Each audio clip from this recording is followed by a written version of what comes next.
Bonsoir à tous. Quel plaisir de vous retrouver aussi nombreux. Bonsoir Olivier, bonsoir Dat. Bonsoir. Et Bonsoir. une merveilleuse année à vous tous. Vraiment, merci à vous d'être aussi nombreux. C'est vraiment chouette de partager tout ça avec vous. Donc, ce soir, nous allons aborder un thème qui est de circonstance pour la nouvelle année, c'est-à-dire de découvrir la puissance de la méditation. Comment trouver la paix intérieure et développer son potentiel à travers la méditation, malgré l'instabilité qu'on peut vivre dans ce monde actuel, et de retrouver un ancrage et de la sérénité. Et quoi de mieux que de s'offrir pour cette année ce webinaire avec deux personnalités qui ont énormément de pratiques et qui sont très expérimentées. Donc ce soir, nous avons la chance en fait de pouvoir recevoir Dat Phan, que je vais vous présenter, qui est un contemplatif et auteur ordonné par le maître zen Thich Nhat Hanh en 1988 en tant que moine bouddhiste. Dat a quitté la robe monastique après son ordination complète. Depuis 2008, son travail a amené la pleine conscience dans différents domaines de la société, l'éducation, les affaires et la santé. Il travaille en étroite collaboration avec des scientifiques, des psychothérapeutes, des médecins, des dirigeants, des enseignants. Il est passionné par le partage d'une approche intégrale de la pleine conscience fondée sur la compréhension de soi et les 4 domaines de la psychologie des profondeurs: l'éthique appliquée, la collectivité, l'écologie et la non-dualité. Il a enseigné dans plusieurs universités telles que Barcelone, Saragosse et Madrid. Il enseigne la méditation dans le cadre du programme de médecine orientale traditionnelle à l'Institut européen du bouddhisme appliqué en Allemagne, dirigé par le maître Dr Li Trong-do. Il est auteur de plusieurs livres et éditeur de la maison d'édition Lin Son littérature. Merci d'être parmi nous. C'est vraiment un plaisir et un honneur de vous recevoir. Je présenterai après Olivier, mais je vous laisse déjà nous dire bonsoir. Bonsoir, un grand plaisir d'être là avec Karine, Olivier et les amis de Vivo Jour. Voilà, je vous souhaite chacun une très bonne année pour démarrer. Merci. Et je vais passer à la présentation d'Olivier. Merci, Dat. Et alors, nous avons aussi la chance de recevoir Olivier Rorich, qui est initialement destiné à une carrière de recherche scientifique en physique. Olivier a vu son chemin transformé à l'âge de 25 ans suite à une rencontre marquante avec le Dalai Lama. Ce moment important l'a conduit à explorer le champ de la conscience, laissant derrière lui celui de la science. Initié aux pratiques de Dzogchen par de grands lamas tibétains, il pratique ses enseignements depuis 40 ans, trouvant des bienfaits immenses dans sa vie quotidienne. Il est traducteur de lamas renommés. Il partage depuis 30 ans la méditation et la sagesse bouddhiste dans des cadres à la fois bouddhistes et laïques. Il est auteur de 6 ouvrages sur la pleine conscience et la sagesse bouddhiste. Olivier enseigne également le Qigong XPEO, une méthode de connexion à l'énergie vitale par des mouvements simples. Bonsoir Olivier. Bonsoir. Bonsoir à tous. Merci d'être là. Je vous parlerai un petit peu plus tard de ma rencontre avec le Dalai Lama, qui a été un des tournants de ma vie. Mais en tout cas, merci. C'est vous dire à quel point c'est un plaisir de recevoir ces deux personnalités avec autant d'expérience qui vont pouvoir vous partager tout au long de cette soirée tous les bienfaits de la méditation et à quel point c'est un outil qui est précieux et qui est accessible à tous. Donc, je vais laisser la parole à Dat pour se présenter et nous dire un petit peu ce qu'il a amené à la méditation, son parcours professionnel, personnel et voilà, toutes ses spécialisations et l'expérience qu'il a dans l'enseignement de la méditation. Dat, je vous laisse la main. Merci Karine, juste un peu partager de moi-même tout court. On a fondé le Cèdre Bleu, c'est un centre de la pleine conscience en Haute-Loire qui diffuse cette pratique. Et aussi, ça fait un petit moment que moi et Olivier, on se connaît, qu'on essaie de partager cette pratique au public et dans le monde francophone et au niveau international d'ailleurs. Pour moi, c'est quelque chose de très important pour avoir un lieu pour pratiquer. C'était le souhait de mon maître Thich Nhat Hanh quand je suis parti du monastère pour vraiment créer un refuge pour les gens pour venir de profiter pleinement de ces enseignements qui sont transmis par nous par des maîtres spirituels. Je pense que mon parcours, je suis né au Vietnam et j'ai immigré aux États-Unis pendant la chute de Saigon en 1975. J'ai reçu une certaine éducation américaine, mais en même temps, avec mes études, avec un certain parcours typique aux États-Unis, j'étais un peu... Il y avait beaucoup de choses que je n'arrive pas de résoudre en moi, et de répondre en moi aussi. Et c'était là que mon il a un peu commencé. Et tout bref, j'ai fait un certain grand saut pour entrer dans la vie monastique. Je suis venu en France, au village de Prunier, où le maître Thich Nhat Hanh, un maître renommé pour emmener la pleine conscience dans le monde occidental, pour faire mes études avec lui, auprès de lui, pendant plus que 7 ans, en tant que monastique. Donc, j'ai quitté cette vie parce que dans le bouddhisme engagé qui l'enseigne Thich Nhat Hanh, notre véritable travail, c'est d'entrer notre présence dans le monde et comment on peut appliquer ça réellement. Donc, ça m'a beaucoup parlé, hein, pour ceux qui connaissent un peu le bouddhisme engagé. Pendant la guerre de Vietnam, c'était la première fois que le moine bouddhiste il s'engage pour se manifester contre la guerre et pour lutter contre les injustices. C'est cette partie qui est beaucoup parlé de moi, de cet aspect de l'enseignement de Maître Thich Nhat Hanh. Et ça fait, comme Olivier, hein, presque plus que 35 ans que je le suis en tant que monastique et laïque. Mais tout bref, ce qui me passionne maintenant, c'est juste de collaborer, d'aider, de vraiment faire avancer le monde avec moins de souffrance, plus de compassion, plus de paix, et plus de solidarité qui nous se rejoint, toutes les raisons pourquoi on est là ce soir. Merci. Magnifique, merci Dat, merci pour cette présentation. Je vais proposer à Olivier de se présenter maintenant, à son tour, merci. Oui, donc, eh bien moi, comme Karine vient de vous le dire, j'étais donc en thèse de physique théorique, je faisais des études pour devenir chercheur à Paris, et puis à 24 ans, il y a une chose qui m'a poussé à m'intéresser à la méditation, c'est le sentiment autour de moi de mal-être. Je me disais, mais pourquoi tous ces gens ont l'air malheureux, alors que bon, j'étais entouré de gens qui avaient des bonnes conditions matérielles, qui n'avaient pas de difficultés particulières. J'étais entouré beaucoup de jeunes, d'ailleurs, gens plutôt jeunes. Et bon, je me disais, mais ils ont tout pour être heureux. Pourquoi il y a une telle souffrance, un tel mal-être, un sentiment de malheur ou de poids, alors dans un monde qui est plein de promesses. Et voilà, c'était un peu naïf peut-être comme vision, mais... Et voilà, j'avais cette interrogation. Et puis, j'ai rencontré le Dalai Lama à Paris. Et ça a été un des grands tournants de ma vie. J'ai pu le côtoyer de près, quand même, pas juste dans une grande salle de conférence. Et là, il y a eu un grand tournant parce que je me suis rendu compte que c'était pour moi un modèle d'homme, enfin, pas idéal, c'est un peu idiot à dire, mais disons, voilà, j'avais envie d'aller dans cette direction. Je me dis, si cet homme a un enseignement, a une sagesse, vu comment il est, on a envie de le suivre, on a envie d'aller dans ses traces, sur ses traces. Et cette qualité à la fois d'innocence de l'enfant, d'humour, et puis en même temps de grande sagesse, mais très simple, avec une modestie complète. Enfin, voilà, c'était vraiment assez stupéfiant, réellement. Hein. Et donc, voilà. Donc, je me suis engagé ensuite donc, dans le bouddhisme tibétain, avec des maîtres qui vivaient en Angleterre, en France, en Amérique, qui étaient laïcs, qui vivaient notre vie. Et donc, je me suis mis effectivement à enseigner, à pratiquer déjà, et puis bien sûr à enseigner la méditation, la sagesse bouddhiste, et ainsi de suite.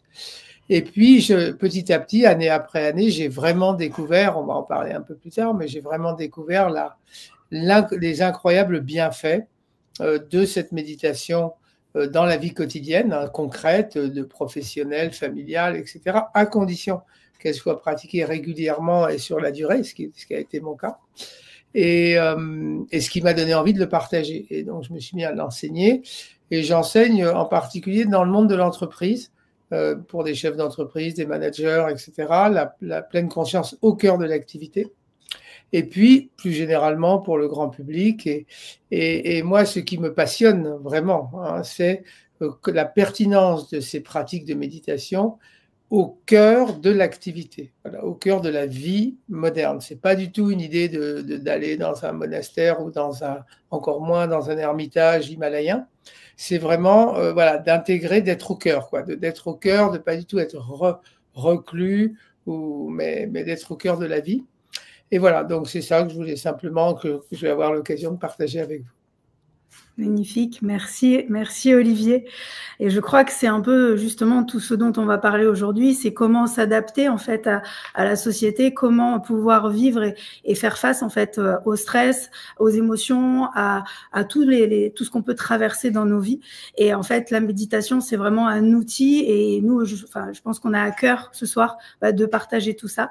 Et pour ce faire, je pense que vous aviez proposé, Date et Olivier, de peut-être commencer, initier ça avec une petite méditation justement pour pouvoir poser et pouvoir rentrer dans le vif du sujet. Donc, je vais vous laisser la parole et je vais me retirer. Donc, on vous propose juste un petit moment de micro-pratique avant qu'on va entrer dans le bienfait de la méditation et tous les autres sujets qui vont suivre. Donc, je vous invite de juste prendre un certain poste confortable où vous pouvez être à l'aise, mais attentif à la fois. Je vais simplement commencer cette micro-pratique avec 3 sons de la cloche. On peut simplement être très attentif au son de la cloche. Le son de la cloche, c'est le son qui nous aide à nous ramener notre esprit dans l'instant présent.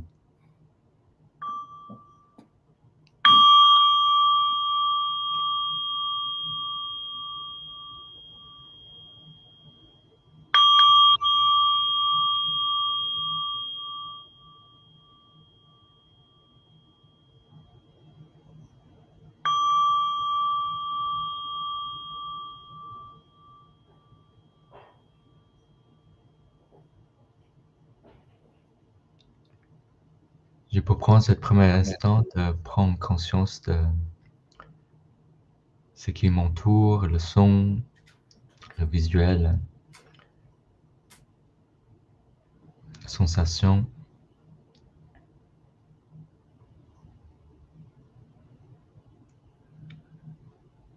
Je peux simplement accueillir ce phénomène, le va-et-vient de son, de sensations.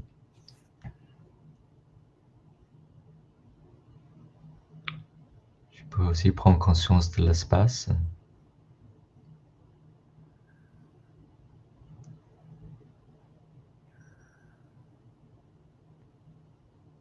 Et ensuite, je vais inviter mon attention de tourner 180 degrés, de prendre conscience de mon corps, sensation du corps, contact de pied au sol, bassin aux chaises.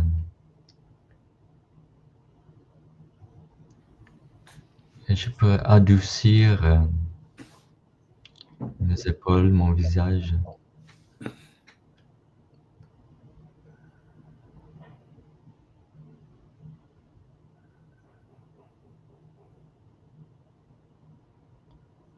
Et maintenant, je vous invite de prendre conscience de la respiration.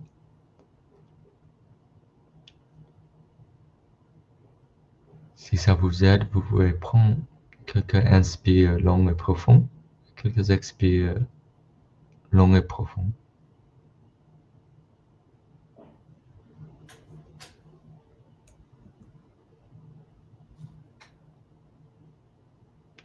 Après, on peut simplement relâcher et juste sentir la respiration, le va-et-vient du souffle, sans contrôler, sans effort.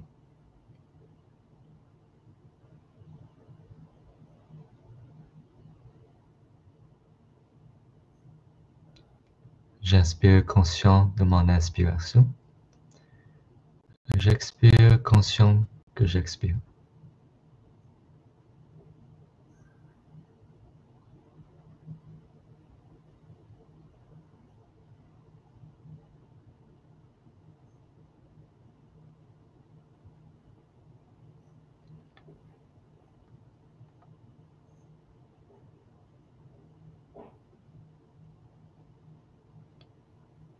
À cet instant, de juste prendre conscience de juste ce souffle, rien d'autre.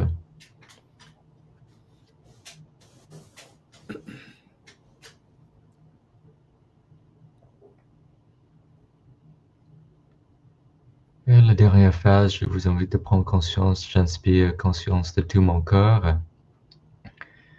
Et j'expire, je vous invite à accorder un sourire bienveillant à tout votre corps, de vos pieds jusqu'à votre tête.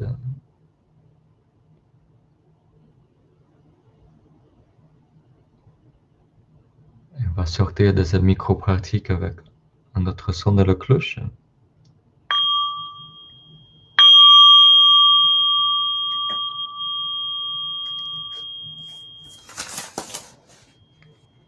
Et après, j'ai envie, Olivier, de partager le bienfait de la méditation.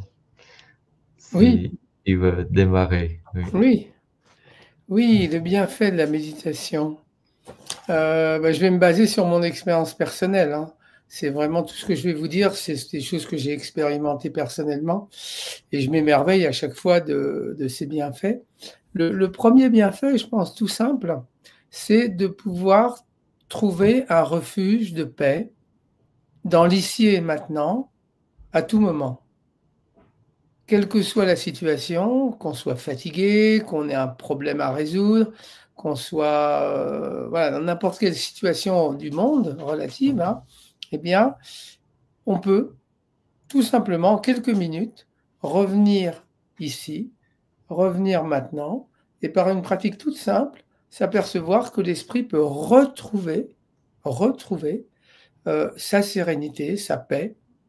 Il y a une parole tibétaine très connue qui dit « L'eau boueuse, si vous ne l'agitez pas, s'éclaircira d'elle-même. L'esprit, laissé tranquille, laissé inaltéré, trouvera de lui-même sa paix et sa félicité. » Et c'est exactement ce que j'expérimente à chaque fois que j'ai l'occasion, même pendant les quelques minutes qu'on vient de faire, je l'ai ressenti. Et cette idée d'avoir un refuge intérieur à tout moment, toujours disponible, toujours là, c'est déjà extraordinaire pour moi. Donc ça, c'est un premier point.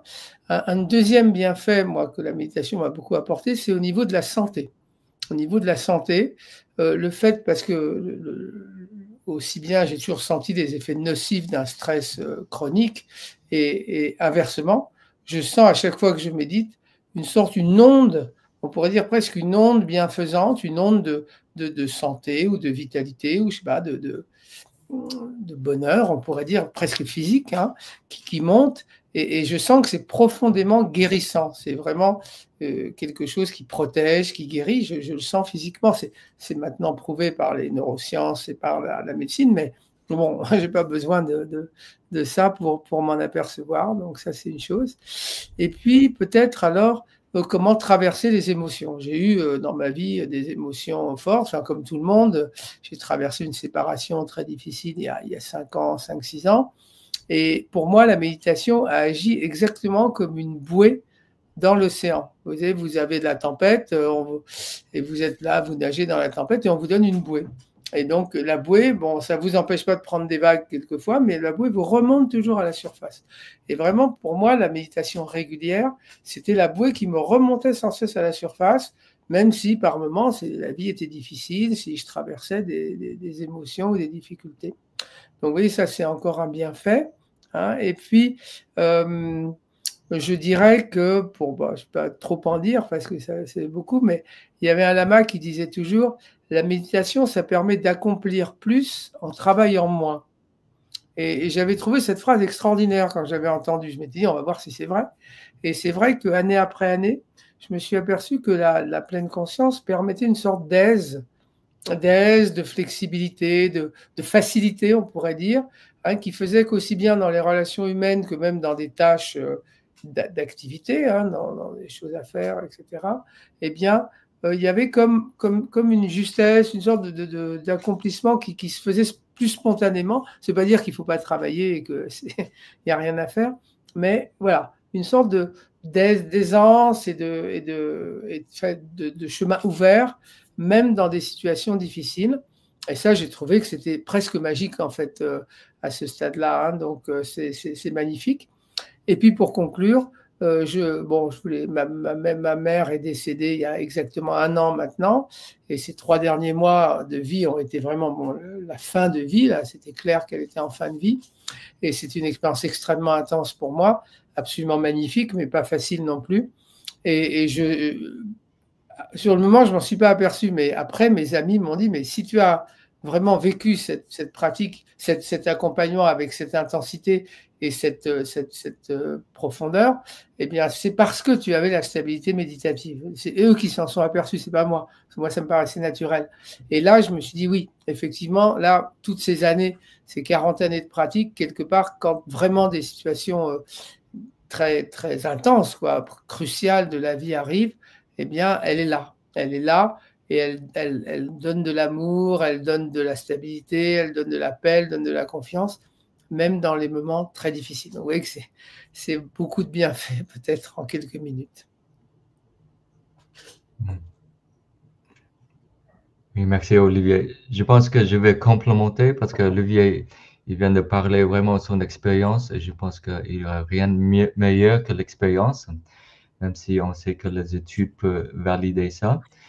Mais je veux peut-être apporter, vu que je travaille avec différentes facultés, je pense que c'est peut-être très intéressant de voir que quand même il y a 35 000 études sur la méditation maintenant. Ouais, c'est pas un ondat, c'est quelque chose qui est beaucoup investi par notre faculté pour bien en fait comprendre qu'est-ce qui se passe quand on médite, qu'on peut déjà voir plusieurs choses. Et maintenant, on peut diviser plus ou moins dans la science de 3 familles de méditation qu'on peut voir clairement qui émergent, qui est très important. Le premier, comme Olivier il constate, on a beaucoup de paix, de calme. On s'appelle ça le premier vague parce que c'est le vague qui nous aide à s'auto-régler, avoir un contrôle attentionnel. Ça peut résumer, il a différentes choses que cette première vague, il nous aide. On a des expériences, des fois, Olivier, il a mentionné qu'on est très fusionné avec nos émotions, notre pensée. Ça nous arrive, ça nous permet d'avoir ce qu'on s'appelle une métacognition, de ce sens on dit de ressenti, observation, qui est plutôt un peu moins dans la saisie de nos émotions.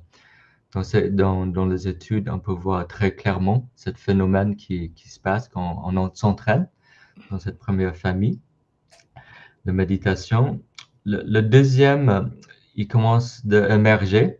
On s'appelle la méditation constructive, que la méditation, quand on sait, ça va au-delà d'un contrôle attentionnel.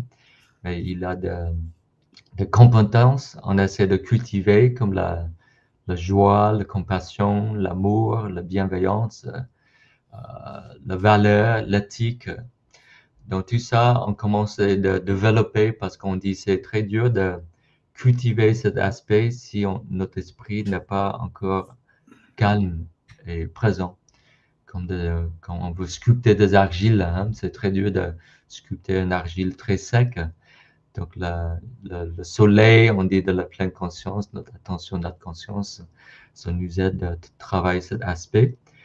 Le troisième famille de méditation, c'est tout neuf dans notre monde. Scientifique au moins, c'est très ancienne, quand on sait bien dans la tradition contemplative. On s'appelle la troisième famille, qui est une famille déconstructive, qui est liée forcément à, on est mentionné, Olivier était un pratiquant de Dzogchen, donc ça c'est une pratique qui appartient à la troisième famille, mais ça nous aide à aller plus loin, d'un peu de déconstruire qui on est, pour aller plus loin, être plus près de nous-mêmes que peut-être notre pensée ou notre identité sociale, mais on peut voir ça un peu plus tard. Oui. Ce qui est important pour moi, pour l'instant, c'est qu'il a un grand corps scientifique qui soutient nos expériences. C'est que pour moi est formidable, parce que c'est plus basé sur de superstitions ou même de croyances. Mais si on essaie nous-mêmes, et comme Olivier dit, si on pratique régulièrement et sincèrement, on peut goûter quelques fruits déjà. Pour moi, la chose le plus marquante, quand j'étais 22 ans et j'ai vu juste simplement le maître Thich Nhat Hanh marcher, c'était plein d'aisance, plein de présence, de sérénité, de compassion. Et comme Olivier, ça me donne vraiment envie d'aller plus loin. C'est comme vous voyez un grand artiste qui est en train de peindre ou danser ou musicien. Ça nous inspire et je pense que c'est ça qui nous aide de commencer aussi, hein, pour les gens qui débutent sur le chemin. Donc ça, c'est un peu bref parce que c'est un monde très large, hein, le bienfait de la méditation. Et il a beaucoup de livres qui a déjà dit beaucoup de ces bienfaits, oui.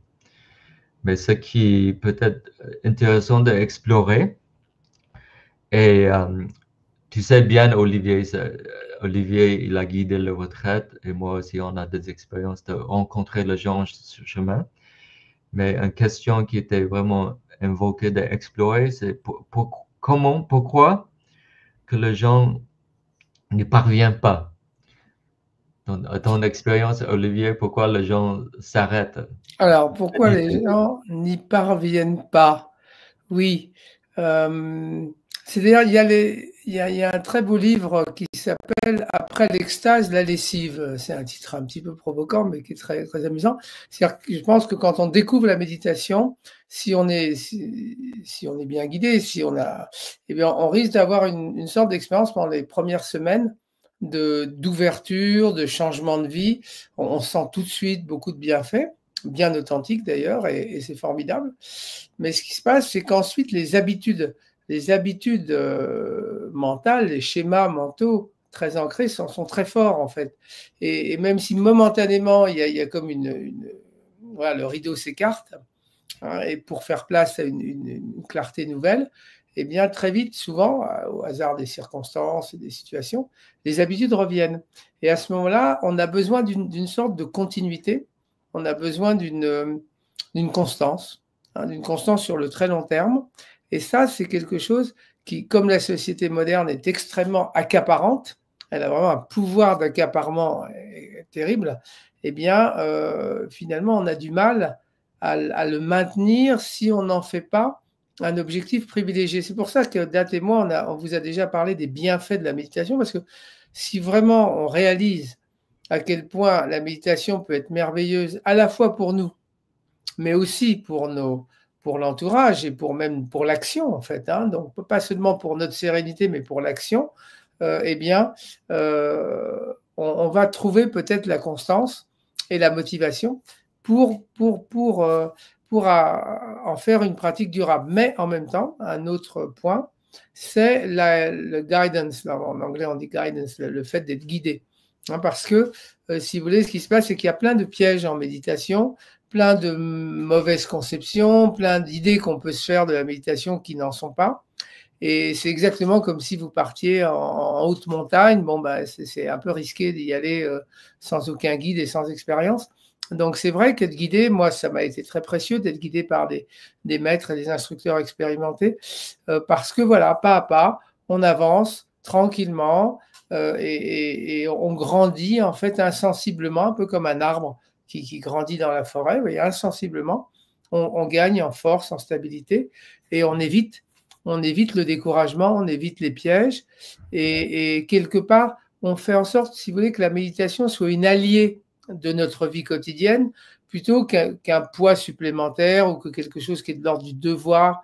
Donc à un moment, on en a marre, on laisse tomber. Hein, donc là, voilà, donc toute cette... pour que vraiment l'arbre grandisse, au départ, il est tout petit, il faut le soigner, il faut l'arroser tous les jours, il faut en prendre soin. Vous ne pouvez pas simplement le laisser comme ça dans les tempêtes et dans le... Et donc, c'est ça, c'est ce jardinage intérieur, on pourrait dire, auquel on veut vous convier finalement, et qui me semble, moi, un gage vraiment de réussite presque indispensable pour le monde d'aujourd'hui. Merci Olivier. Si je peux bien complémenter aussi, hein. Olivier, il a mentionné un certain guide, et moi je pense que c'est très très important parce que notre conscience, le Bouddha, il dit, c'est très profond. C'est comme la mer. Notre conscience, il a de très belles choses qu'on peut vivre, mais il a des monstres dans la mer aussi on doit apprendre à faire la paix avec, d'apprivoiser, d'embrasser. Et aussi, je pense aussi, cette notion, encore j'essaie de le complémenter, Olivier, cette partie dont on parle beaucoup maintenant de la neuroplasticité. On sait qu'en répétant les choses qu'on fait, on dit, on pense, il a un impact physique au niveau de notre cerveau. Ça change littéralement la structure cérébrale de notre cerveau. Et cette question d'Olivier dit, une habitude qu'on fait, il a une expression dans le zen vietnamien très beau, on dit la méditation est un nutriment. Et j'aime bien de voir ça dans le sens qu'une autre chose à faire sur notre liste de tâches. Oui. C'est un regard très nourrissant. Par exemple, je fais un repas parce que je veux être nourri, pas parce que je veux survivre. Oui. Je prends une douche parce que je veux avoir une bonne hygiène. Je brosse mes dents parce que je veux avoir une bonne hygiène aussi. Donc, on peut voir ça comme un certain lavage de notre intérieur. Oui, et ça nous aide d'être le meilleur de nous-mêmes. Je pense que ça, c'est une chose qui est très importante de comprendre, que c'est une forme de nutriment qui nous donne une alimentation saine pour qu'on puisse être équilibré. Je ne sais pas si tu as d'autres choses à ajouter à cet aspect, Olivier. Oui, non, moi, il y a juste une idée qui me vient vraiment là en ce moment très forte. C'est, si vous voulez, la clarté au milieu de l'incertitude. Vous voyez, ça, c'est vraiment un des points importants. On vit tous dans un monde instable, très incertain, professionnellement, familialement, à tous les niveaux, sans parler des problèmes de santé, etc. Et on est comme dans un océan qui bouge tout le temps. Et si on n'a pas, vous voyez, une sorte de confiance dans un ancrage, dans une paix qu'on peut retrouver n'importe quand, n'importe où, eh bien, c'est assez terrifiant, en fait. C'est assez terrifiant parce qu'on est comme un petit bateau perdu dans les vagues, quoi. Et donc, cette confiance dans l'incertitude qui permet même de traverser les coups de stress et les coups d'émotions fortes, les crises, en quelque sorte, hein. Je dirais peut-être que c'est ça, pour moi, qui est le plus vital. Alors, pourquoi je vous en parle maintenant? C'est parce que si on prend conscience de ça, on s'aperçoit de l'incroyable valeur de cette discipline. Vous voyez, c'est pas juste un hobby, un truc qu'on essaye par rapport à d'autres trucs qu'on peut essayer. Il y a tellement de choses qu'on peut essayer dans la vie. C'est quelque chose qui est de l'ordre du vital, du crucial. C'est la différence entre être perdu et être retrouvé. Comme un enfant perdu, un enfant retrouvé. C'est exactement ça, la différence. Vous voyez. Et donc, et je vous dis ça parce que là, je parle de notre existence même. Vous voyez, je parle pas seulement c'est pas superflu, quoi. C'est pas une petite corde qu'on ajoute à son arc. C'est vraiment le garant d'un bonheur durable au milieu d'un monde difficile. Voilà. Et donc, c'est inestimable et ça peut donner envie, ça, de s'engager réellement. Oui, oui. Merci Olivier. Je vais juste ajouter une dernière chose sur cet aspect. Je pense, en regardant mon propre chemin, je pense que je ne me suis jamais arrêté, littéralement, avant que je rencontre le maître Thich Nhat Hanh. Dans notre société, quand j'ai grandi aux États-Unis, j'avais cette tendance que je cours tout le temps. Je cours après le temps, je cours après l'avenir. Et il a une histoire zen très drôle qui parlait de ça en une image très humoriste, mais il a imaginé un homme sur le cheval Ah oui. Cet homme est en train de se galoper et notre personne demande cet homme sur le cheval, où allez-vous? Et l'homme sur le cheval, il dit, je ne sais pas, il faut demander le cheval. Et je me sentis comme nous tous, hein, on n'a pas assez de temps de savourer, de ralentir, de goûter les choses, la vie. Et je pense l'un de mon meilleur souvenir de mon maître, c'est juste un moment où j'étais dans la voiture avec lui. Et j'étais vraiment pressé de l'emmener quelque part parce que c'était quelqu'un de très important, avec des milliers de gens qui l'attendent. Et avec mon stress, j'ai oublié être présent. Le travail de la méditance, c'est être présent. Et dans cet instant, il savait que je cours. J'étais cet homme sur le cheval. Et sans me critiquer, sans me dire que j'étais mauvais méditant, sans aucun mot, il a placé juste ses mains sur ma main avec le clé. Et il m'avait juste invité de s'arrêter un moment.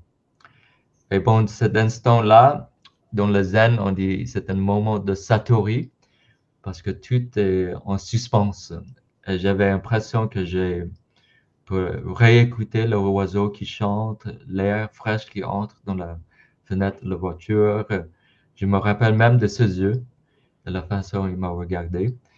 Et je pense la raison qu'on ne parvient pas à la méditation au début, parce que peut-être on n'est pas appris comment s'arrêter simplement.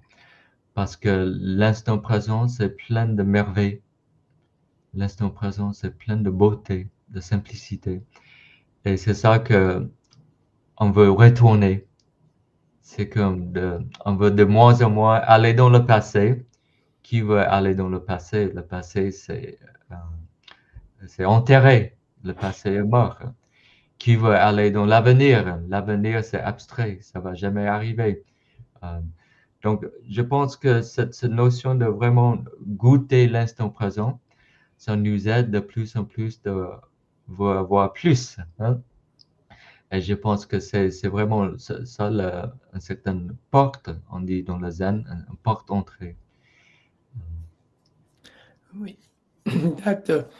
Ce que tu dis, ça me fait penser à quelque chose de crucial. Je pense qu'un des obstacles aussi qui nous empêche de réussir durablement dans la méditation, c'est la croyance en Occident qu'il faut toujours agir pour résoudre les problèmes, qu'il faut absolument, voilà, que l'action est importante, qu'on a plein de choses à faire, beaucoup de responsabilités, et que donc on a à peine le temps de tout faire en fait. Et en particulier quand on a un problème ou quand il y a une difficulté, il faut agir, il faut penser, il faut réfléchir, il faut agir, il faut s'agiter en quelque sorte pour résoudre cette difficulté. C'est vraiment orienté sur l'action. Et en fait, moi, ce que m'a apporté, ce que j'ai découvert en méditation, c'est qu'en s'arrêtant, en fait, on gagne du temps.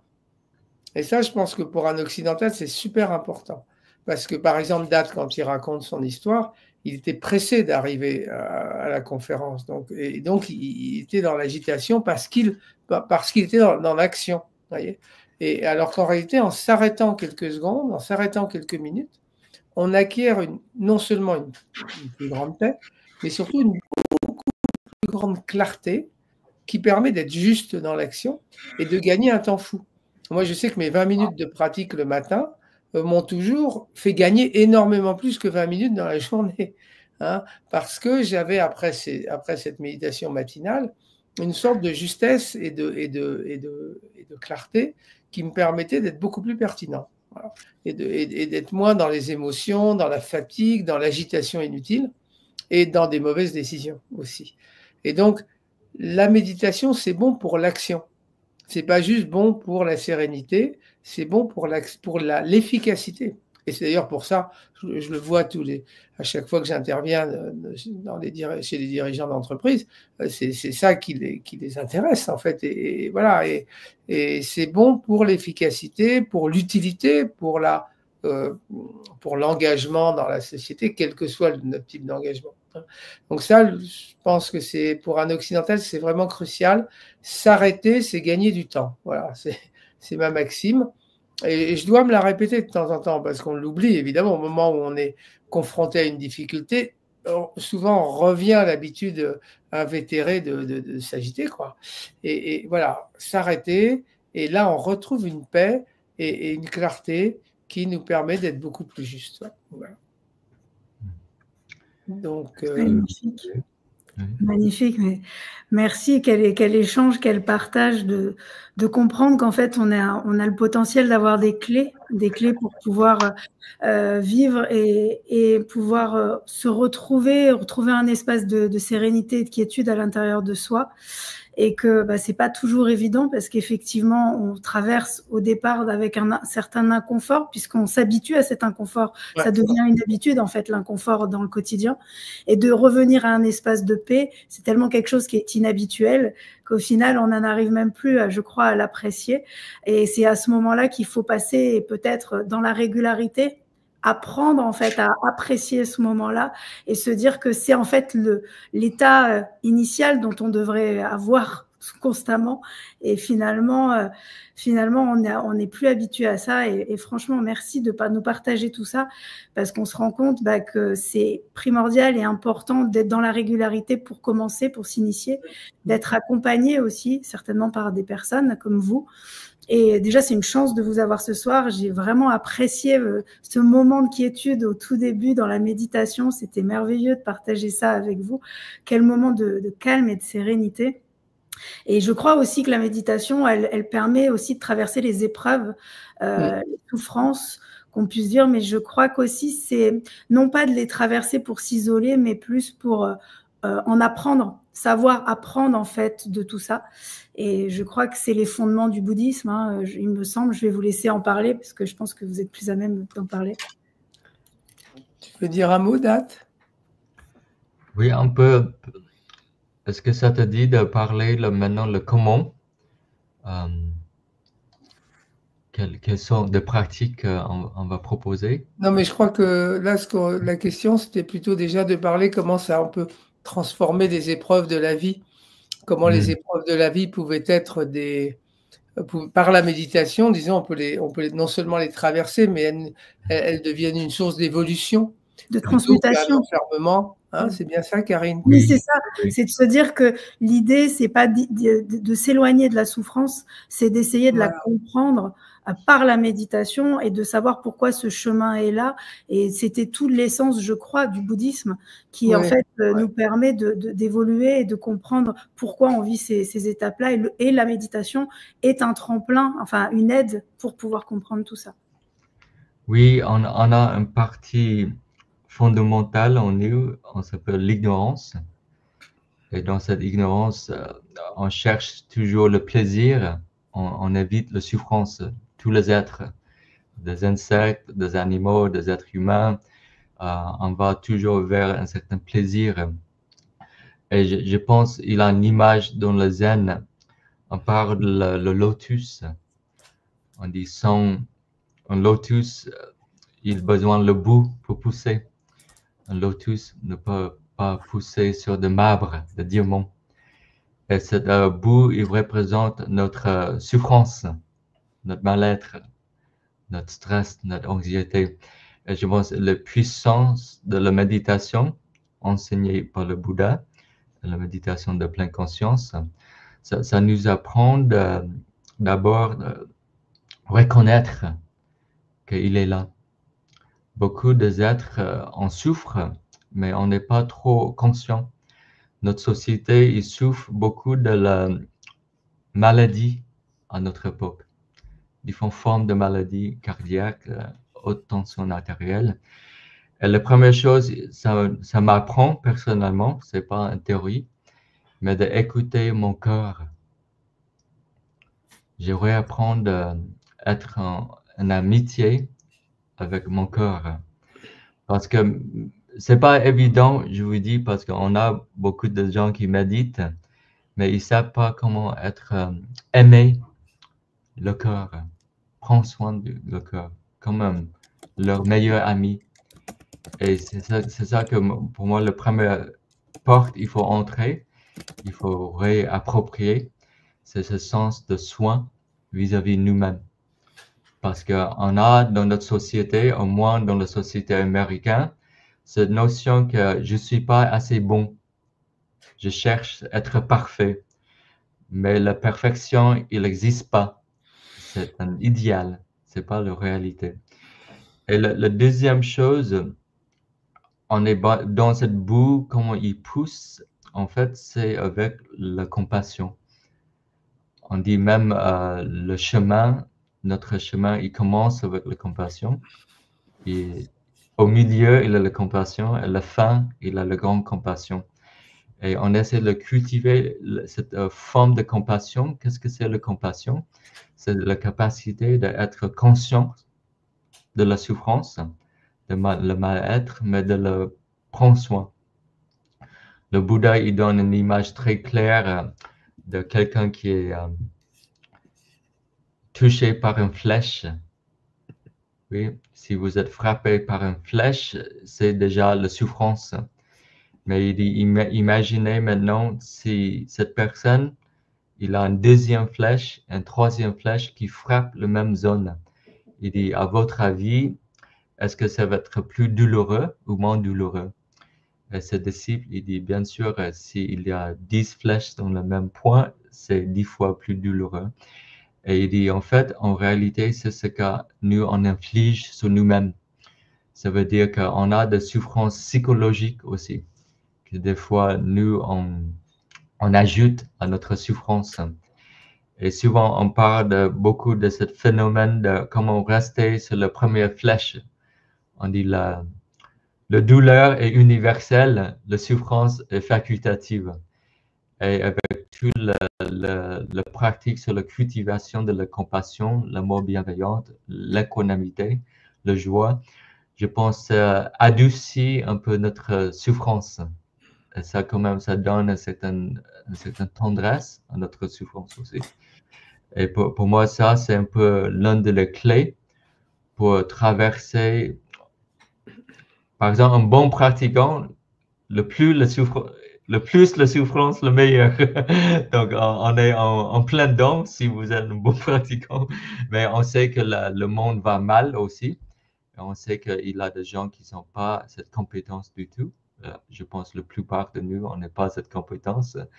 Et c'est là que je passe la main à Olivier parce que je pense qu'on parle de ce sujet, hein, Olivier? Oui, c'est bien que tu dises ça quand tu as dit que la souffrance cachait un cadeau en quelque sorte.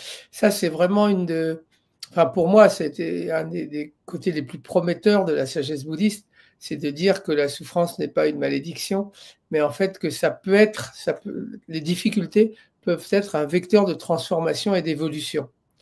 Et quelquefois très, très puissant. Et vous n'avez pas besoin de me croire, si vous réfléchissez à une difficulté que vous avez traversée dans le passé, mais qui est finie, hein, que vous avez fini de traverser, prenez-en une grande difficulté, et regardez où elle vous a mené, cette difficulté. Et je peux parier à 90% chance que vous réalisiez que finalement, elle vous a amené plus loin qu'une vie où il n'y aurait eu qu'une sorte de confort et de zone de confort. Encore faut-il pouvoir le transformer. Dans le bouddhisme, on dit que c'est les difficultés, c'est la mort de la chenille et l'envol du papillon. C'est-à-dire qu'on est tous dans un cocon qui est à la fois inconfortable, limité, mais quelque part un peu une sorte de sécurité, quoi. Et finalement, il faut laisser mourir le cocon de la chenille pour que le papillon s'envole. Mais bon, ça veut dire transformation, ça veut dire bouleversement, ça veut dire remise en cause, et donc ça veut dire souffrance. Ça peut être des souffrances physiques, mentales, psychologiques, émotionnelles, ça peut être une maladie grave, ça peut être la mort d'un proche, ça peut être beaucoup de choses. Et à ce moment-là, effectivement, la méditation nous donne l'outil qui nous permet d'accompagner c'est comme une naissance en fait, c'est comme un accouchement. J'ai pris l'exemple de l'envol du papillon, mais c'est aussi, on pourrait dire, comme l'accouchement. Et donc ça nécessite du soin, de l'accompagnement et une certaine, stabilité et capacité de traverser. Et sinon, il y a un grand risque que ces bouleversements nous terrifient, en fait, vous voyez, nous terrifient, et donc on panique. et qu'on se réfugie dans des très mauvais refuges, hein, comme des addictions ou du désespoir ou plein de choses. Et donc voilà, donc là, il y a vraiment une possibilité. Voilà. Ce que je voulais simplement vous dire, c'est que ce qui est merveilleux dans le spirituel en général, hein, c'est que les choses même les plus difficiles sont potentiellement très riches d'évolution. Encore faut-il effectivement les transformer. C'est tout à cela que vous pouvez vous initier. Merci Olivier. Et quelle serait l'importance en fait de pouvoir avoir un accompagnement et un guide dans la méditation, et puis surtout de pouvoir créer du lien. Quel mouvement ça pourrait être amplificateur de pouvoir déjà être accompagné, et quelle chance ce serait pour pouvoir s'initier à la méditation, mais aussi le pouvoir du groupe. Pour vous, quelle importance ça pourrait avoir de faire ça en groupe, et quelle résonance ça pourrait avoir? Moi, je vais vous dire une chose, c'est quand je vois Date, quand j'écoute Date, qui est un ami très cher, je me dis que j'ai beaucoup de chance de le voir. Pourquoi? Parce que sa simple présence me fait de l'effet. Le fait on sent qu'il a passé des années avec Thich Nhat Hanh, qu'il a quelque part vraiment, qu'il incarne cette paix très profonde. Juste même s'il nous raconte des petites histoires toutes simples ou même rien du tout. Et rien que ça, déjà, je trouve que c'est une chance, voilà, d'être avec lui. Je vous le dis, ce soir, j'en profite. Donc peut-être vous aussi, vous en profitez. Et ça sera, c'est déjà être avec quelqu'un qui incarne vraiment cette transformation intérieure, c'est précieux. Voilà. Ce qui me vient à l'esprit, juste à l'instant. Oui, merci Olivier. Ce que Olivier il touche, on s'appelle des amitiés sur le chemin. On a besoin de, comme vous faites le vélo, le Tour de France, on ne va pas faire seul, hein? On va faire avec un groupe. Et on dit, c'est comme l'oiseau qui migre aussi. Si on veut aller loin, il faut l'énergie de les uns les autres. Je mets l'importance aussi sur un groupe qui pratique et les gens qui pratiquent longtemps. Je vois sur mon propre chemin quand j'étais au monastère, mes amis maintenant, comme Olivier et certains d'autres, dans différentes traditions aussi, hein, qu'ils ont consacré toute leur vie à quelque chose. Et c'est comme, pour moi, on ne peut pas faire la chirurgie sans un certain entraînement. Et on ne peut pas entrer dans notre conscience sans une certaine torche ou une carte.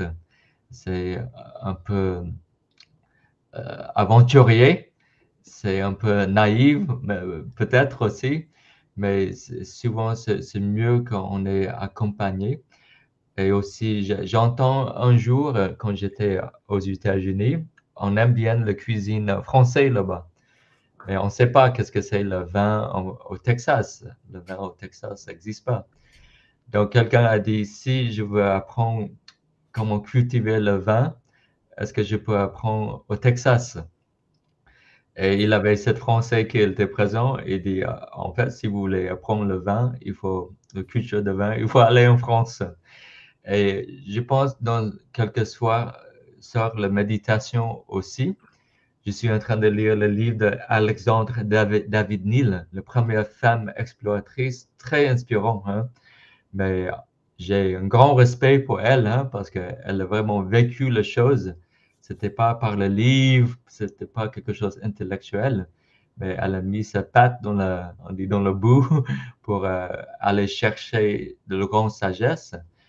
Que ce qui est incroyable dans notre jour, qu'on a des gens qui ont traversé ces entraînements, mais ils sont plus dans un monde moderne maintenant, qui est accessible en ligne. Je trouve que c'est magnifique. On n'a plus besoin d'aller en Inde ou au Tibet ou au Vietnam pour apprendre quelque chose tellement profond. Ça change pas seulement notre vie, je pense que ça change notre société. Il a cette capacité. Donc, je pense que l'effet de le groupe et les amis sur le chemin, moi, je me considère comme un ami sur le chemin. Et Olivier est un autre ami sur le chemin qu'on essaie de inspirer les uns les autres. Et dès qu'on entre dans la pratique, on devient des amis sur le chemin. Ça veut dire qu'on ne va pas passer tout notre temps au bar ou aux discothèques ou au Club Med, mais on veut cultiver les choses qui sont, de temps en temps au Club Med, mais on veut cultiver les choses qui sont importantes dans notre époque maintenant et dans notre construction du monde, je pense. Oui. Là, néanmoins, Club Med, ça veut dire Club Méditation quand même. Donc, c'est une très bonne chose de passer du temps au Club Med. C'est comme ça qu'on aurait dû appeler le programme d'ailleurs. Enfin, on a raté une occasion. Oui. Tu vois. Mais bon, moi, ce que je voudrais dire, c'est que je viens d'animer un stage là pour le jour de l'an avec une trentaine de personnes et j'ai vu le pouvoir du groupe. Hein, c'est-à-dire que si vous voulez, c'est comme une loupe qui focalise en fait. Si vous avez le soleil, il ne pourra pas enflammer des branches, et si vous avez une loupe, vous pouvez enflammer quelques brindilles. Et vraiment, la méditation en groupe est guidée en plus. Alors, il y a comme une alchimie, c'est très curieux, c'est vraiment magnifique. Il y a une sorte de communion qui se crée et l'énergie est décuplée et donc on est porté. En fait, on est porté. Et moi-même, je me sens, je ne médite jamais plus. Ma méditation n'est jamais plus rayonnante que quand je la guide avec un groupe. Et donc, c'est vraiment quelque chose de très beau parce que ça montre que cette recherche intérieure, elle n'est pas du tout personnelle dans le sens c'est mon petit bonheur à moi. Hein, c'est vraiment quelque chose qui est fait pour être partagé. La méditation, c'est comme le pain, si vous voulez, c'est fait pour être partagé. Voilà, et c'est de même que prendre un repas tout seul, c'est bien, mais c'est moins bien que de partager. Mais pour moi, la méditation, c'est pareil. Donc là, c'est une joie en fait pour nous de vous proposer cette aventure parce que je vous dis, ça évite, et ça c'est une erreur beaucoup que font les gens, dire oui toi tu médites mais c'est un peu égoïste, c'est pour toi, tu te mets dans ton coin, tu es serein, voilà dans ton coin et pendant ce temps-là les autres, peu importe. C'est quelquefois une critique qu'on fait parce qu'on ne comprend pas ce que c'est vraiment que la méditation et c'est exactement le contraire en fait. La méditation, au lieu de nous isoler, elle rompt l'isolement. Elle rompt l'isolement, elle nous met en communion avec les autres et on est beaucoup plus avec les autres en méditation que seul dans ses pensées, par exemple. Hein. Donc, voilà. Donc, juste pour vous dire que l'aspect collectif est quelque chose d'à la fois d'essentiel et de très beau. C'est la raison pour laquelle on a créé un programme, en fait, chez Vivo Vojo, avec Olivier et avec Datvan, un programme d'accompagnement sur 6 mois, avec 12 séances de méditation, donc 12 avec Datvan, 12 avec Olivier Rorich. C'est une vraie continuité avec une thématique vraiment qui a été réfléchie par chacun d'entre eux et pour vous guider avec donc 24 méditations que vous aurez accès avec en plus en replay si vous ne pouvez pas participer, 12 heures d'enseignement, 12 heures d'échange pour répondre à toutes vos questions. Et pour bénéficier aussi du lien du groupe, qui est quelque chose de très important et fondamental dont vous avez parlé, on va créer un groupe Telegram d'échange entre les membres du programme pour que vous puissiez en fait échanger sur les bénéfices, sur tout ce que vous avez pu en tirer, sur tout ce que vous traversez, parce que on a à cœur de justement créer ce lien, parce que ce lien paraît essentiel, dont vous parliez tout à l'heure, parce qu'on a besoin de se retrouver et de se retrouver en groupe, qu'aujourd'hui on est tous isolés un peu dans notre société et à chacun vivre des choses et que la méditation va vous relier et de pouvoir être guidé par Olivier et Datvan, c'est une vraie chance. Donc avec Vivo Vojo, on a eu à cœur pour cette nouvelle année de vous proposer en fait ce programme et on a décidé de vous proposer un abonnement qui serait un abonnement mensuel à 47 € par mois sur 6 mois, ou si vous souhaitez le payer en une fois à 235 €, donc vous bénéficiez d'un mois offert. Et en plus de cela, pour pouvoir accéder aux enseignements de Olivier et d'Adfan, vous bénéficierez pour ce prix en fait de leur formation avec le beau souffle d'Adfan et la pleine conscience au cœur de la vie active par Olivier Rorich. Donc durant ces 6 mois, vous aurez accès à cette formation, à ces 2 formations, en plus de ce programme d'accompagnement qui vous permettra en fait d'évoluer. Et dans ce programme d'accompagnement, on va vous donner les grandes thématiques qui seront abordées. Donc vous aurez les thématiques qui seront abordées par date. Parce que ce sera une semaine sur 2, vous aurez en fait Date ou Olivier qui seront là, ou des semaines en tout cas, vous les aurez à chaque fois, chaque semaine, vous verrez une des 2 personnes. Et donc, vous allez explorer la voie du cœur, une vision intégrale de la... Voilà, je vous laisse regarder, parce que du coup, ça a défilé assez vite. Une vision intégrale de la pratique. Respirez, vous êtes vivant, le souffle de l'énergie. Rien à faire, la posture. Nulle part où aller, la marche consciente. La grande détente, la posture allongée. La souplesse et les mouvements. Savourer et manger en pleine conscience. Communication en pleine conscience, écouter et parler. Le sourire du Bouddha. Apaiser le feu, la non-violence. Le monde des liens, se connecter et l'amour véritable. Et avec Olivier, on vous propose une thématique sur trouver la paix intérieure ici et maintenant, le calme mental, la clarté de la conscience, trouver la conscience dans l'incertitude, en finir avec la culpabilité, développer l'intuition et la justesse de décision, traverser les émotions difficiles, l'impermanence et la joie de vivre, quand tout s'effondre, la mort de la chenille et l'envol du papillon, ce dont on parlait tout à l'heure, le remède du sentiment d'abandon, la méditation de l'amour bienveillant, partie 1, la méditation de l'amour bienveillant, partie 2, et le courage de l'éveil. C'est vraiment un programme qui est incroyable. Moi, j'ai vraiment moi-même envie de le suivre, et c'est vraiment une chance de partager ça et que de nous partager chez Vivo Vojo. On vous a joint en fait le lien d'inscription si vous voulez en savoir plus. Et là, on va vous laisser la parole. Donc, si vous voulez poser toutes vos questions à Olivier, à Date, n'hésitez pas. C'est aussi un moment pour vous de poser les questions, que ce soit sur la formation, sur des questions que vous pourriez vous poser sur la méditation. Je me ferai votre voix. Donc, n'hésitez pas à poser des questions qui vous viendraient. Ils sont là pour répondre, et autant que vous pouviez profiter de leur présence. Et voilà, donc n'hésitez pas. Vous avez en lien le programme avec sur la redirection vers la page de vente.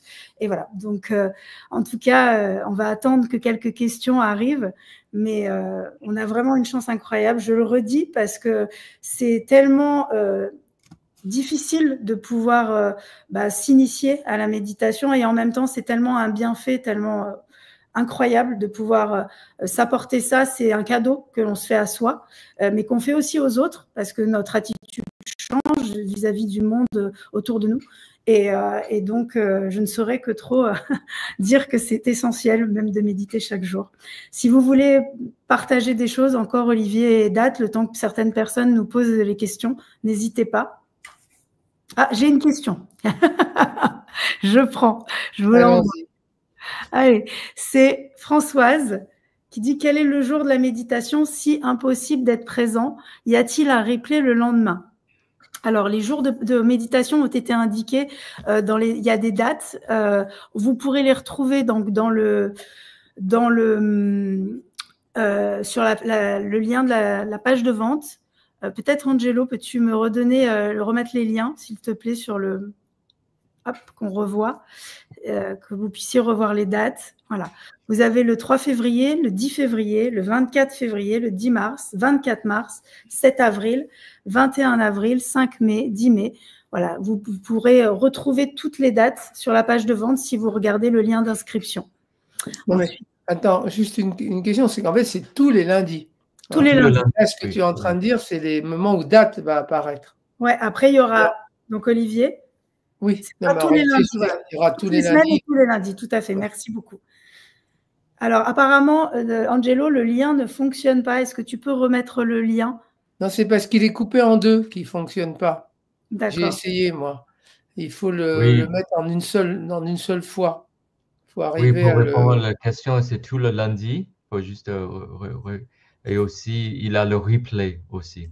Tout à fait. Vous aurez des replays, vous aurez accès aux replays, vous aurez accès également donc à ce groupe Telegram où vous pourrez échanger et vous pourrez poser aussi vos questions à Olivier et à Dat. Nous ferons en fait aussi, on fera remonter toutes ces questions en fait à Olivier et Dat pour qu'ils puissent y répondre ou lors du prochain live ou alors qu'on fasse un message pour que vous puissiez y assister. Alors, on a aussi donc les lundis et quel horaire?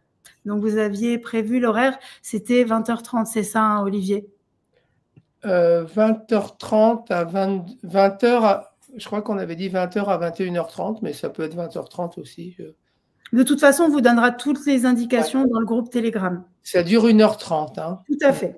Vous avez en fait un moment où vous allez avoir des enseignements et ensuite, il y a de la méditation.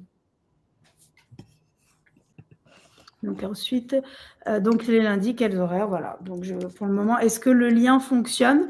Est-ce qu'on a pu remettre le lien? Angelo? Petite... hop, je vais essayer de vous repartager. Voilà. Hop. Hop. Et voilà, le lien est normalement actif. Vous pouvez y avoir accès. Donc, ce sera les lundis, donc de 20h à 21h30, avec un enseignement et avec une méditation par chacun d'entre Olivier ou Datfan. Donc, n'hésitez pas. Si vous voulez... Ah, on a perdu Olivier. Olivier, hop. Et je suis revenu? Oui, c'est bon. Ouais, c'est... Voilà. Donc, si vous voulez... partager autre chose. Pour le moment, on n'a pas beaucoup de questions, mais si vous voulez terminer avec quelque chose, nous transmettre autre chose, n'hésitez pas. Oui, moi, je voulais parler de la clarté dans la prise de décision. Parce que c'est quelque chose que je travaille beaucoup avec les dirigeants d'entreprise, mais en fait, à chaque fois qu'on en parle, on parle de la vie, en fait. On ne parle pas spécialement de l'entreprise, parce qu'on a tous des décisions à prendre. On a tous des problèmes épineux à résoudre dans la vie. Et c'est souvent une prise de tête, en fait. Souvent, le burn-out, le stress, il vient pas seulement de la quantité de choses à faire, mais il vient de cet affolement des pensées quand on a une décision à prendre et qu'on est incapable de la prendre. Et je voulais partager une expérience personnelle. Moi, ça m'est arrivé maintes fois dans la vie d'avoir soit une mauvaise nouvelle, soit un problème difficile à résoudre, et de me mettre à penser, voilà, à être agité, à téléphoner à quelqu'un, etc. Enfin, m'agiter, quoi. Et à un moment, je me dis, finalement, je vais m'asseoir sur mon coussin. Et je m'assois sur mon coussin, je prends la posture, ça dure 10 minutes, et les pensées se calment. Mais ce qui est surtout le plus intéressant, c'est que vers la fin de cette méditation, quand je me relève, les choses apparaissent complètement différemment. Et en fait, il y a comme une sorte d'évidence. Peut-être qu'il faut attendre, peut-être qu'il faut faire ceci, cela, mais ça a tout nettoyé. Vous voyez, ça a nettoyé la fumée, là, le chaos un peu qu'il y avait dans ma tête. Et ça c'est extraordinaire, parce que ça donne une justesse, une sorte de... On se reconnecte, en fait, à sa véritable connaissance intérieure, qui a été brouillée dans l'affolement des émotions, des pensées. Et c'est vraiment une expérience assez bluffante, en fait. C'est bluffant, vraiment, de voir à quel point, quand on pacifie l'esprit, il y a une connaissance, on sait déjà. En fait, il y a plein de choses qu'on sait déjà et qui nous donnent confiance. Donc voilà, je voulais juste partager ça parce que je trouve que ce thème de la décision et de l'affolement des pensées, des émotions est tellement prégnant de nos jours que moi, ça m'aide beaucoup. Voilà. Merci Olivier. Dat, est-ce que tu voulais partager quelque chose pour oui, clôturer pour un peu clore mon partie de partage. Je pense ce qui est proposé par Vivo Vojo, c'est très précieux parce que pour vraiment avancer sur le chemin de méditation, on sait maintenant il y a beaucoup d'applications, beaucoup de choses, de protocoles qui existent, mais pour avoir l'occasion juste pour pratiquer ensemble, pour moi, c'est un véritable cadeau. Et aussi d'avoir deux regards différents aussi, parce qu'il a une richesse qu'on est en train d'explorer. C'est vraiment un certain joyau pour pratiquer ensemble aussi. Parce que souvent, on dit dans la méditation, il faut des moments dédiés quand on va vraiment, comme on va aller au gym. Ici, on prend une décision pour nous entraîner et ça nous aide de mettre en application de différentes choses dans le chemin. Donc, c'est un véritable, je pense, l'entraînement de le cœur, l'esprit, qu'on essaie de cultiver. Et je pense que pour moi, ce qui est l'important, c'est les effets de l'expérience. Et dès qu'on a une expérience, on dit, complète de la méditation, on devient comme de pèlerins sur le chemin. On n'est plus de touristes, on n'est pas de touristes de beaucoup de choses. Hein. On est plutôt de touristes en nous-mêmes, pas seulement à différents pays lointains, mais on est un touriste à notre propre cœur. On ne sait pas notre cœur humain. C'est un mystère, notre cœur. Notre cœur aussi, le monde de notre cœur qui est tellement important de nous nourrir. Et aussi notre esprit. Et je pense comme l'adage de Socrate, on dit de connaître toi-même, et tu connais l'univers. Et c'est cette invitation qu'on dit, mais le Bouddha, il parle beaucoup de la cause et condition. On dit que mais si on jette une graine sur le béton, on n'est pas si sûr que cette graine va pousser. Donc je pense que personnellement, je n'ai pas vu un programme comme ça des enseignants qui va consacrer un peu tout le lundi à les gens qui, je pense, l'intention là, c'est au-delà d'une certaine forme finance aussi. Je pense, moi, Olivier, on a fait ça bénévolement pendant 30 ans, oui. Je pense, au moins pour moi, mon intention, c'est de faire une véritable rencontre, de créer un véritable groupe qui va un peu marcher ensemble et qui, surtout dans le bouddhisme engagé, c'est comment ça peut traduire concrètement dans notre vie. Notre vie, c'est une sorte d'offrande et je pense que notre présence, c'est un certain cadeau et les actions, surtout pour les gens dans les dirigeants, les gens dans des postures de changement, que je pense que c'est ça qu'on attend aussi.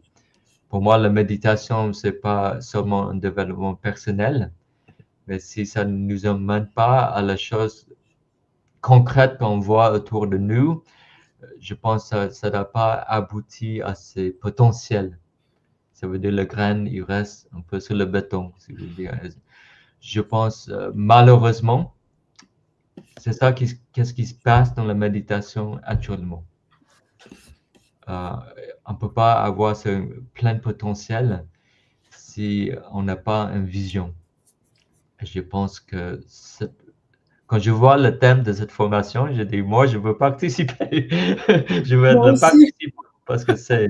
Moi aussi. Toi, Karine, on t'attend. Hein. Moi, je serai là aussi. Ah, bon, d'accord. Ah non, je trouve ça fantastique, vraiment. Et j'ai des questions, donc je vais juste le prendre parce que c'est en relation avec Donc, si vous devez prendre la décision ce soir, vous avez un laps de temps. Simplement, le premier live commence en fait le 20 janvier. Donc, vous avez quand même, avant le 20 janvier, vous inscrire le plus tôt possible et puis pouvoir rencontrer tout le monde dans le groupe. Donc, plus vous vous inscrivez tôt, plus vous pouvez relier en fait avec tout le monde et commencer à vous présenter. Donc, après, évidemment, vous avez le temps, mais en tout cas, il est toujours, quand vous arrivez tôt, c'est toujours mieux pour pouvoir se rencontrer les uns avec les autres. Et on a aussi un message de demander quel est le ratio. Donc, il y a prévu 30 minutes d'enseignement, 30 minutes de méditation et 30 minutes d'échange pour justement se relier les uns aux autres, à savoir que vous serez sur un Zoom. Donc, en fait, vous verrez tous les uns les autres. Donc, ça vous permettra aussi de créer du lien, mais de voir chacune des personnes. Ce ne sera pas sous ce format-là. Donc, ça vous permettra en fait de vraiment connecter les uns avec les autres et de vous identifier, de vous voir, de partager des moments ensemble. Donc ça, c'était important aussi pour nous. Et j'ai aussi une question qui dit, une fois le programme terminé, vous aurez encore accès à toutes les vidéos? Oui, bien sûr, puisque vous aurez accès au replay, même pour les personnes qui ne seront pas là, vous aurez accès au replay chaque semaine pour après repratiquer chez vous sans aucun problème. Voilà. Et alors, pour les avoir connus tous les deux, Date et Olivier, c'est quelqu'un qui vous connaît. Et pratiquer avec eux, je peux assurer de la qualité des enseignements et des pratiques avec des cœurs d'une grande générosité et d'une simplicité rare. Merci pour ce partage, Fran. Mais c'est vrai qu'on le ressent ce soir et on sent que c'est plus pour vous quelque chose qui vous porte de partager ça. Plutôt que, voilà, c'était, comment dire, pour cette année, de pouvoir vous relier avec un groupe et de pouvoir donner votre savoir pour pouvoir transmettre. Oui, c'est surtout que, moi, c'est la réponse à j'ai commencé le programme, là, le webinaire, en racontant ce qui m'est arrivé à 24 ans quand j'étais étudiant à Paris. Et je vous avais dit, c'est quand je voyais la souffrance autour de moi, et alors que j'avais l'impression qu'elle n'était pas nécessaire, si vous voulez. J'ai l'impression que c'était vraiment dommage, quoi, qu'il y avait, comme mentionné, il y avait plein de possibilités et quelqu'un qui souffre alors qu'il y a plein de possibilités de faire autrement. Et à l'époque, je ne savais pas du tout comment faire. Mais ça a été mon intention initiale quand même, au moment de la rencontre du Dalai Lama. Et là, maintenant, on a cette chance avec Date d'être justement en posture de pouvoir partager quelque chose qui peut vraiment te faire une telle différence, quoi, que c'est comme, pour nous, un peu, c'est comme tendre la main à quelqu'un quand on a besoin, tout simplement. Et c'est trop bête, quoi, quelque part, de continuer à galérer alors qu'il y a vraiment une source très, très profonde de ressourcement qui est disponible, quoi, et qui est nôtre. Donc voilà, c'est cette espèce de désir de partager ça, voilà, parce que c'est possible, quoi. Et c'est ce qui nous motive. J'aimerais ajouter aussi, parce que comment j'ai rencontré Olivier, je pense qu'on partage un peu le même chemin parce qu'on voulait partager le bouddhisme en façon plus universelle.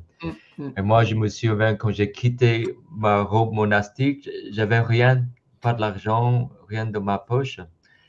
Et il avait un sentiment de solitude, en fait.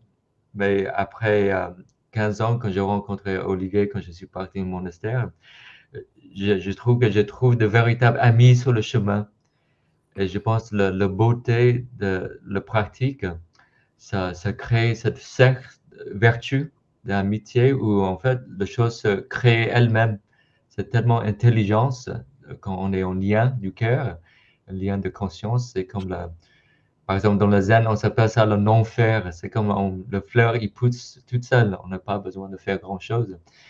Mais j'ai beaucoup de gratitude sur mon chemin parce que je pense que c'est grâce à mes amis qui sont sur le chemin que je peux grandir. Et je pense l'une de l'intentions pourquoi moi, Olivier, on s'engage de rencontrer tout le lundi, c'est vraiment de créer ce cercle aussi qui doit être vivant.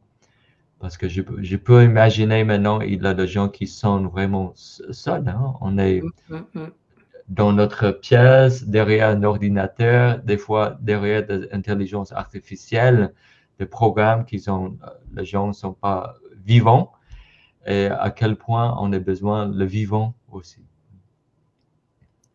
Magnifique, merci Date. Mais vraiment, je pense que c'est un magnifique mot de la fin. Et en tout cas, on est vraiment très heureux de pouvoir proposer ce programme qui est vraiment un programme d'accompagnement.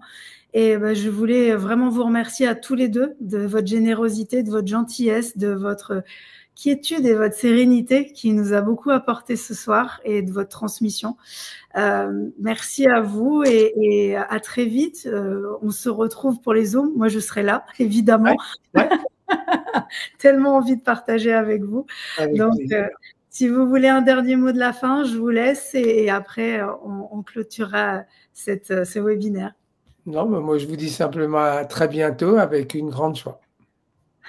Merci, Olivier. On se voit le lundi prochain, hein? On va démarrer. Le 20, c'est le 20.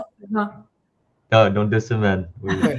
Un grand joie, oui, de vraiment recréer cette cercle avec Olivier. Ça fait un bon temps qu'on collaborait ensemble et Ouais. c'est vraiment un Ouais, grand joie. Mm. Oui. Merci à vous, c'était beau à voir et voir votre amitié à tous les deux et l'énergie qui se dégage de vous deux, c'était fantastique, j'ai vraiment beaucoup apprécié, j'ai beaucoup de chance. Je vous remercie à tous d'avoir été aussi nombreux ce soir et merci infiniment et passez une merveilleuse soirée et on démarre l'année tous ensemble et ça c'est génial et on va pouvoir faire des choses et être proactif, en tout cas de proposer des choses qui nous permettent de se sentir mieux et de pouvoir mieux vivre au quotidien. Merci à vous, merci pour cette soirée, merci pour ce partage et à très vite. Bonne soirée. Merci, merci, bonne soirée.